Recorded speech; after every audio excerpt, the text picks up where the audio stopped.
Pertama, kurikulum sebagai suatu ide. Kurikulum sebenarnya adalah konsep yang dinamis, artinya terus berkembang seiring waktu. Perubahan ini dipengaruhi oleh banyak hal seperti tuntutan masyarakat, perkembangan ilmu pengetahuan, minat dan kebutuhan siswa, sampai dengan perubahan zaman. Nah, orang-orang yang paham soal kurikulum biasanya mereka yang terlibat langsung atau tidak langsung di dunia pendidikan, seperti kepala sekolah, guru, pengawas, kepala dinas, siswa, dan juga orang tua. Nah, kurikulum sendiri berawal dari sebuah gagasan atau ide yang muncul dalam pikiran seseorang. Biasanya mereka mulai berpikir tentang apa tujuan pendidikan yang ingin dicapai, materi apa saja yang penting diajarkan, kegiatan apa saja yang perlu dilakukan oleh siswa, guru, dan orang tua, sampai apa saja yang perlu dievaluasi dari proses pembelajaran itu. Nah, yang menariknya, walaupun mungkin mereka semua memiliki latar belakang yang sama, tapi ide atau pandangan tentang kurikulum mereka itu berbeda-beda. Nah, bedanya sudut pandang ini menjadi sesuatu yang penting untuk diteliti. Dari beragam pemikiran itulah kita bisa dapat bahan dasar untuk menyusun kurikulum yang lebih baik. Biasanya, tahap ini digunakan sebagai langkah awal dalam menyusun kurikulum, terutama dalam diskusi atau kajian opini.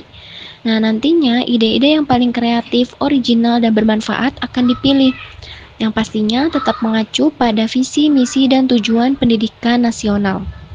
Kedua, kurikulum sebagai suatu dokumen atau rencana tertulis. Nah, jika kurikulum sudah menjadi dokumen tertulis, itu artinya gagasan sudah dituangkan ke dalam bentuk yang lebih nyata dan bisa dibaca atau dianalisis dengan lebih mudah. Karena sudah berbentuk tulisan dan kelihatan jelas, kurikulum sebagai rencana tertulis ini sering mendapatkan banyak perhatian. Sebenarnya, dimensi kurikulum yang berbentuk ide tadi di tahap ini dikembangkan dengan lebih rinci. Ada banyak hal penting yang harus dibahas saat membuat dokumen kurikulum. Misalnya, seperti menentukan tujuan pendidikan dan kompetensi seperti apa yang ingin dicapai, menyusun struktur kurikulum, merancang pengalaman belajar dan kegiatan apa saja yang harus dilakukan siswa, mengatur bagaimana organisasi kurikulum dijalankan, menyusun sistem administrasi kurikulum, menjelaskan hasil belajar yang diharapkan, dan menyiapkan sistem evaluasi untuk mengukur keberhasilan pembelajaran. Nah, tetapi dalam praktiknya banyak juga yang bertemu dengan banyak sekali tantangan. Salah satunya terkadang ide-ide yang dirancang itu terlalu luas atau terlalu berat. Sampai-sampai orang yang harus menjalankannya, contohnya seperti guru, ini malah menjadi bingung. Nah, oleh karena itu, supaya kurikulum bisa dijalankan dengan baik, gagasan awal yang dirancang itu harus disesuaikan sama pola kebutuhan dari kurikulum sebagai rencana tertulis. Artinya, semua ide itu harus dibuat dengan lebih terstruktur dan gampang untuk dipahami oleh semua yang terlibat dalam pelaksanaannya. Ketiga, kurikulum sebagai implementasi atau suatu kegiatan. Nah, dalam tahap ini kita berbicara mengenai kurikulum yang nyata terjadi di lapangan. Kalau sebelumnya kurikulum masih sebatas ide dan rencana saja di atas kertas, di sini kurikulum sudah nyata, kelihatan lewat kegiatan belajar mengajar yang dijalani oleh murid sehari-hari.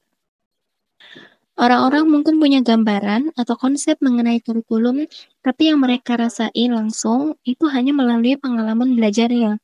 Kadang pengalaman nyata itu sesuai dengan konsep dokumen, kadang juga berbeda. Jadi antara apa yang direncanakan dengan apa yang benar-benar terjadi itu bisa pas, bisa juga meleset. Sebetulnya soal apakah suatu kegiatan itu bagian dari kurikulum atau bukan, itu masih sering menjadi perdebatan di kalangan para ahli. Ada yang bilang kurikulum itu cuma soal hasil belajar. Ada juga kayak yang bilang kurikulum itu cuma dokumen rencana aja. Nah, jika ada yang bilang kegiatan tertentu seperti ekstrakurikuler, pelatihan profesi, seminar tentang dunia kerja, dan sebagainya, itu bukan bagian dari kurikulum, sebenarnya itu kurang tepat. Nah, semua kegiatan yang diatur dan jadi tanggung jawab sekolah, baik di dalam kelas maupun di luar kelas, termasuk bagian dari kurikulum. Artinya, kurikulum itu utuh dan nyambung dari awal, dari ide, ditulis jadi rencana, lalu diimplementasikan lewat kegiatan nyata, baik kegiatan akademik maupun non-akademik. Keempat, kurikulum sebagai hasil belajar. Kurikulum itu bukan tujuan akhir dari pembelajaran. Nah, yang jadi tujuan sebenarnya itu adalah hasil belajar yang dicapai oleh siswa. Nah, penting banget buat dipahami karena kadang banyak orang yang salah mengira kurikulum itu sendirilah yang menjadi tujuannya. Padahal hasil belajar, apa yang murid tahu, bisa lakukan, dan sikap apa yang mereka tunjukkan itulah wujud nyata dari kurikulum yang dijalankan. Karena kurikulum itu bukan cuma definisi tunggal yang formal. Banyak juga yang belum menyadari kalau sebenarnya kita bisa melihat kurikulum itu dari sudut pandang hasil belajar. Biasanya, waktu ada evaluasi resmi soal kurikulum yang paling sering dilihat adalah capaian belajar murid. Tapi perlu diingat, menilai hasil belajar itu cuma satu bagian kecil dari evaluasi kurikulum secara keseluruhan. Evaluasi kurikulum itu lebih luas. Tujuannya bukan cuma mengecek hasil belajar, tapi juga untuk memperbaiki, menyempurnakan, atau bahkan mengganti rencana kurikulum jika perlu. Nah, dalam hal ini, hasil belajar yang jadi fokus kurikulum mencakup berbagai hal, bukan cuma hafalan, pengetahuan, termasuk juga pengetahuan, keterampilan, sikap, dan nilai-nilai yang dipegang murid.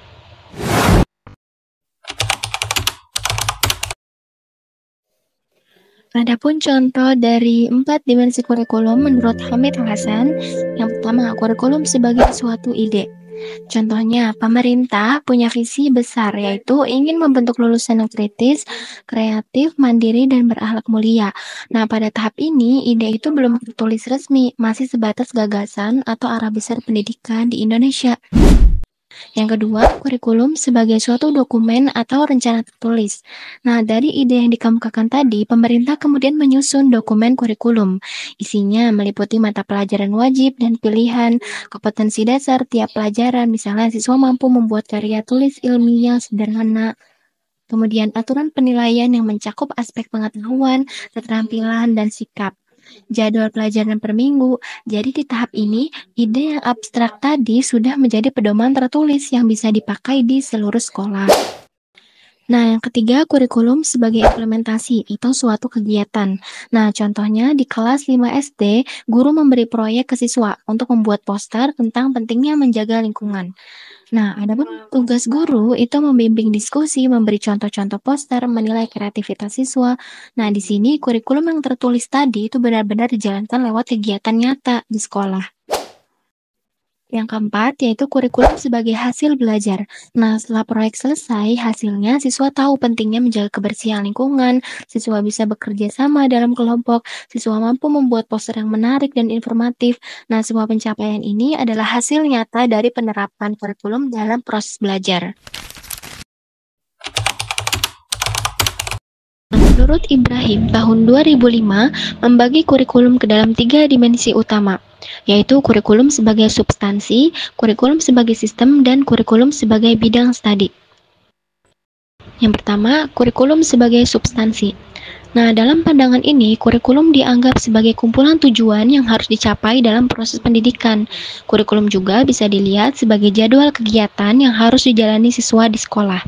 Selain itu, kalau kita lihat dari sisi dokumen, kurikulum itu isinya yang pertama ada rumusan tujuan pembelajaran, yang kedua sumber belajar yang dipakai, yang ketiga kegiatan belajar mengajar, yang keempat jadwal kegiatan, dan sistem penilaiannya.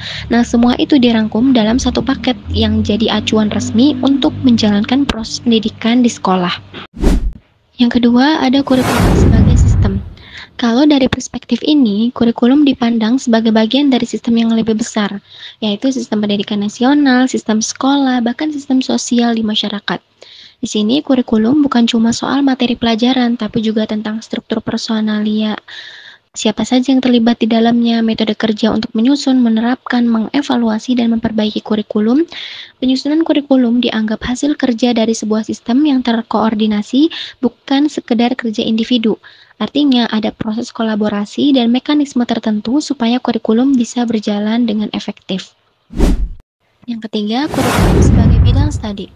Dalam dimensi ketiga ini, kurikulum dilihat sebagai bidang kajian ilmiah yang dipelajari oleh para ahli pendidikan, pengajaran, dan khususnya ahli kurikulum.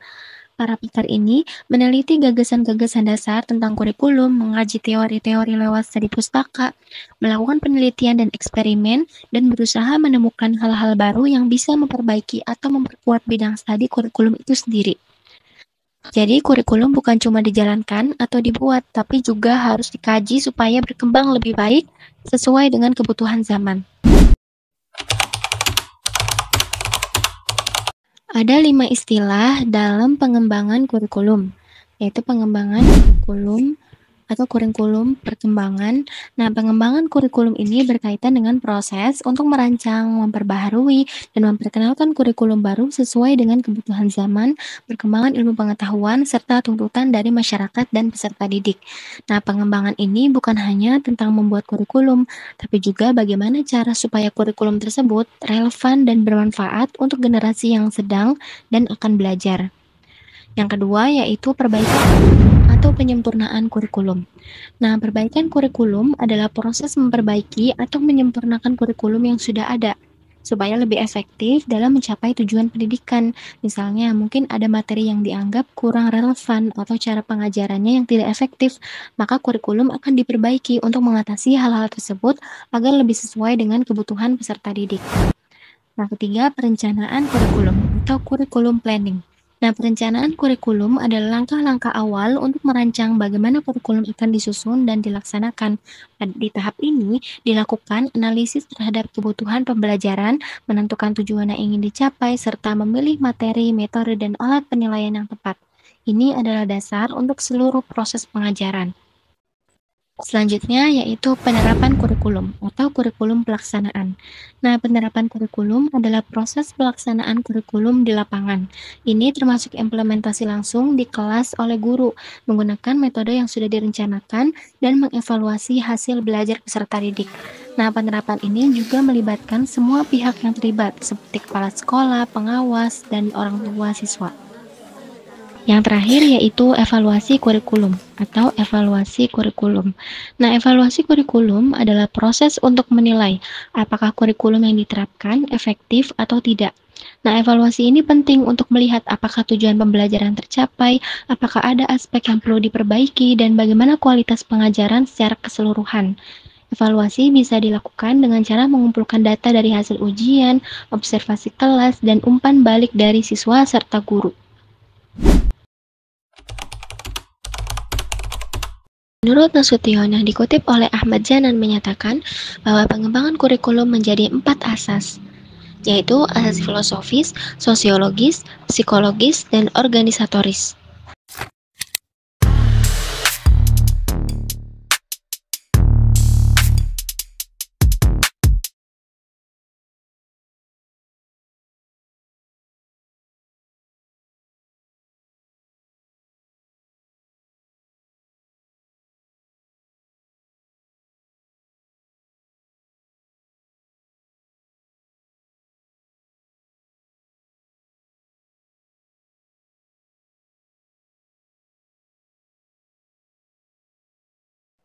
Nah, jadi landasan sosiologis adalah dasar pengembangan kurikulum yang bertolak dari realitas sosial di masyarakat.